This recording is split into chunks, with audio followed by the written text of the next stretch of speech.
Take graphics প্রতে তোমাদেরকে স্বাগতম। আজকে Adobe illustrator টিউটোরিয়ালের 15 নম্বর পর্ব।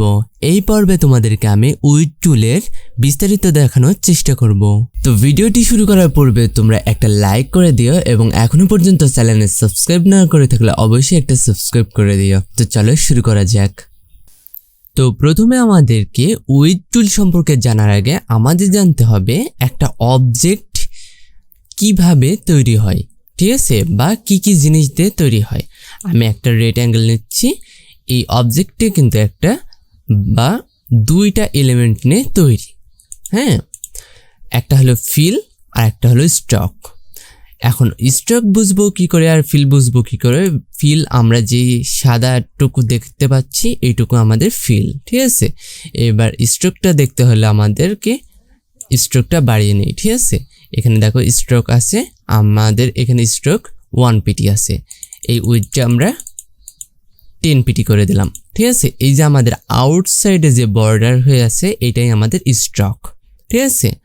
আমরা চাইলে এই অবজেক্টের ভিতরে যে কোনো একটা এলিমেন্ট বাদ দিয়ে দিতে পারি। যেমন মনে করো ফিলটা বাদ দিয়ে দিতে পারি।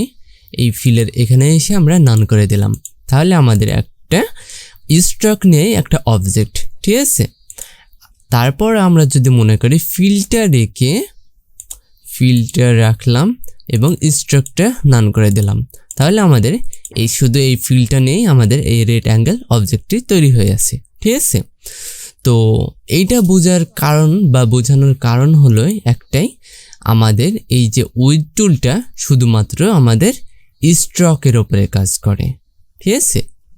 এই জন্যই আমাদের বুঝতে হলো, ঠিক আছে। আমরা কি করলাম, স্ট্রোক কালারটা নিয়ে নিলাম এখান থেকে, নান করা নাই, ঠিক আছে। আমরা যদি এখন সিলেক্ট করে নিই এই অবজেক্টটি, দেন তারপর যদি এই উইড টুলটা সিলেক্ট করে এখন যদি এই লাইনের ওপরে আমরা যদি এইভাবে ক্লিক করে মাউসের লেফট বাটন ক্লিক করে এভাবে ড্র্যাগ করে দিই, যেমন ইচ্ছে সেমন আমরা চাইলেই উইডটা বাড়িয়ে নিতে পারি। এটা কিন্তু আমাদের স্ট্রোকের উইড বাড়লো, ঠিক আছে। আবার আমরা এইভাবে একটু চিপিয়ে নিতে পারি যেমন খুশি আর কি।